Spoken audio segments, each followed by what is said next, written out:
tous, bienvenue sur le blog de Christina et Rosanna. Une fois n'est pas coutume, il est rare de voir une Antillaise oser se dévoiler dans un livre.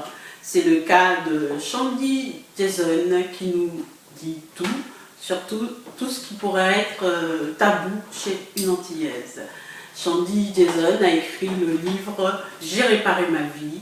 Aujourd'hui, je reçois Shandy Jason. Bonjour Shandy. Bonjour Christina, bonjour à tous les compatriotes et bonjour à toutes les hommes et les femmes qui nous regardent à travers notre blog. Shandy, en quoi consiste l'écriture de ce livre? J'ai écrit ce livre dans l'optique de sensibiliser la femme noire sur divers sujets sociologiques qu'elle peut rencontrer durant sa vie de couple. Et comme on le sait, il n'existe pas d'école pour apprendre à être en couple, ni d'école pour apprendre à être parent. Alors, du coup, ce livre sera un support afin que nous communiquions ensemble, afin de nous soutenir dans notre vie de couple. Et effectivement, aujourd'hui, le monde a évolué. Aujourd'hui, tout se sait à travers Internet. Alors, pour moi, ce sera sans tabou, sans honte, sans peur d'être jugée, que je me dévoile dans l'optique d'aider les femmes antillaises. Et qu'est-ce qui vous a incité à écrire ce livre? Qu'est-ce qui m'a incité à écrire ce livre? Bien, je dirais à travers des discussions avec mes enfants. Et vous savez, je suis une Antillaise. Et l'Antillaise, quand il s'agit de dire ce qu'elle a sur le cœur, elle le dit sans tabou, sans détour, elle le dit. Mais quand il s'agit de leur expliquer la sexualité ou tomber amoureux, souvent ils ne trouvent pas ces mots par pudeur. Et c'est ce qui a été mon cas. Alors du coup, un soir, j'ai décidé de mettre par écrit mon expérience. Et au fur et à mesure que le projet avançait, la personne qui travaillait avec moi m'a proposé de mettre cette expérience en témoignage pour toute personne qui ait besoin d'être soutenue. Et dans le même cas, juste à ce moment-là, tout autour de moi, nous avions des amis qui se séparaient, voire qui divorçaient. Et j'avais envie de comprendre pourquoi nos ancêtres, eux, ils arrivaient à rester en couple malgré les difficultés, sans perdre leur dignité.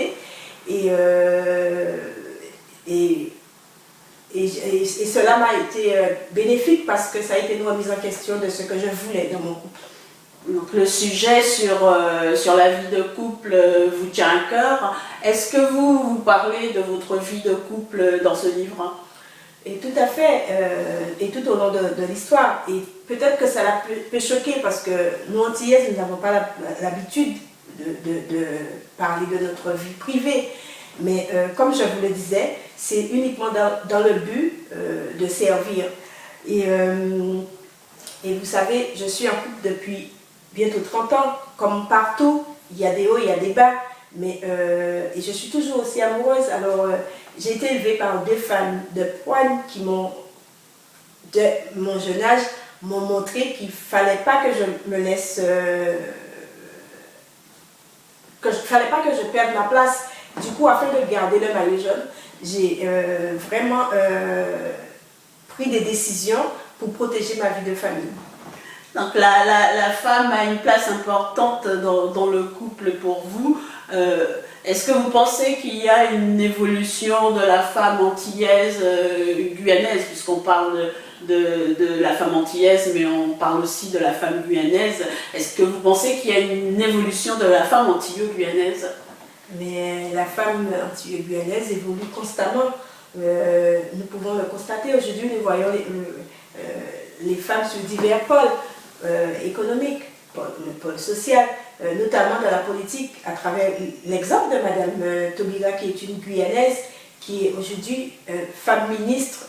Je n'irai pas aussi loin, je prendrai le cas de la mairesse de la ville du Moule, où je suis née.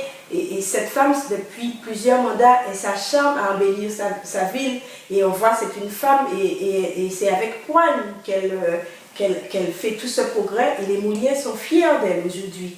Et oui, la femme évolue. Mais je constate qu'il y a encore des choses à faire parce que, vous savez, qu'est-ce qui est plus important pour une femme? Ce sont ses enfants. Et la femme aujourd'hui, pour ses enfants, elle doit changer la mentalité.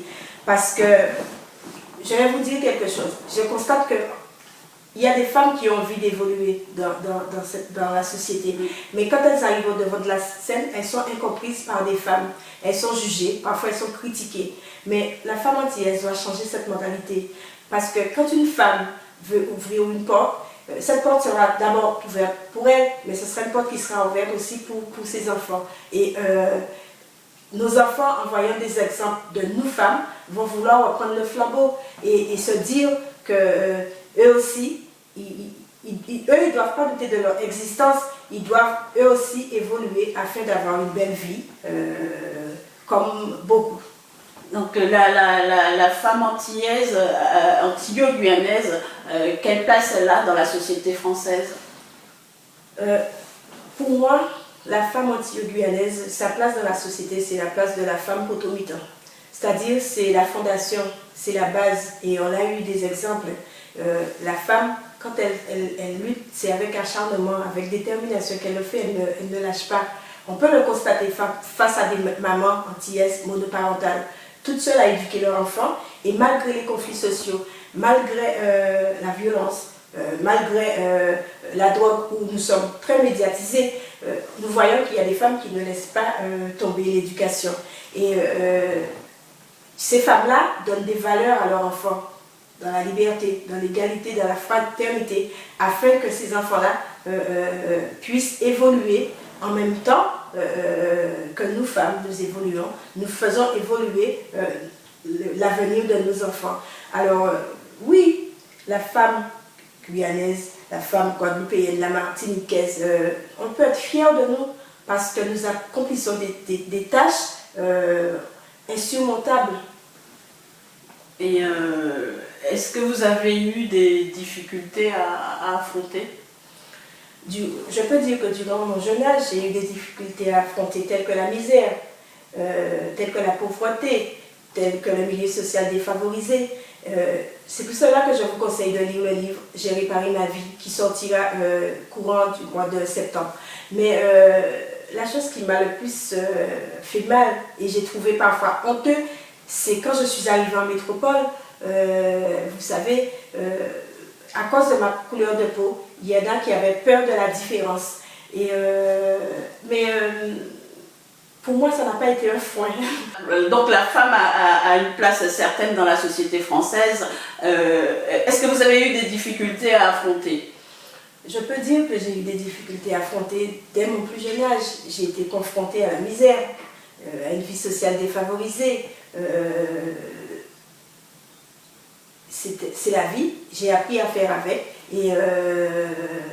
Mais la chose qui m'a le plus fait mal, c'est quand je suis arrivée en métropole. Pourtant, j'étais préparée par Yaya, ma grand-mère, à mon arrivée en métropole. Mais j'ai constaté que, à cause de la couleur de ma peau, de ma différence, il y a des êtres humains qui se sentaient supérieurs à d'autres êtres humains à cause de la différence. Mais je ne me suis pas laissée démonter. Je ne me suis pas laissée anéantir. J'ai relevé les manches et je me suis dit que j'avais ma place dans cette société. Parce que je suis française, de doigt, de sol et de sang, ma place est méritée. Il a fallu que je me batte pour le prouver, et bien je l'ai fait. Et c'est pour ça que je le dis, pendant des décennies, on nous a fait croire que nous étions des incapables. Nous excellons dans la danse, dans la drague, dans la musique. Mais nous sommes des êtres humains, nous ne devons pas douter de notre existence et de nos capacités. Nous sommes des êtres humains qui pouvons prendre leur vie en main. Certes, nous avons connu l'esclavage. Pour ceux qui veulent nous le renvoyer dans pour ceux qui veulent nous le renvoyer dans le visage. Mais certes, nous avons connu l'esclavage pour ceux qui veulent nous le renvoyer dans le visage. Mais pour nous, ça ne doit pas être du négatif.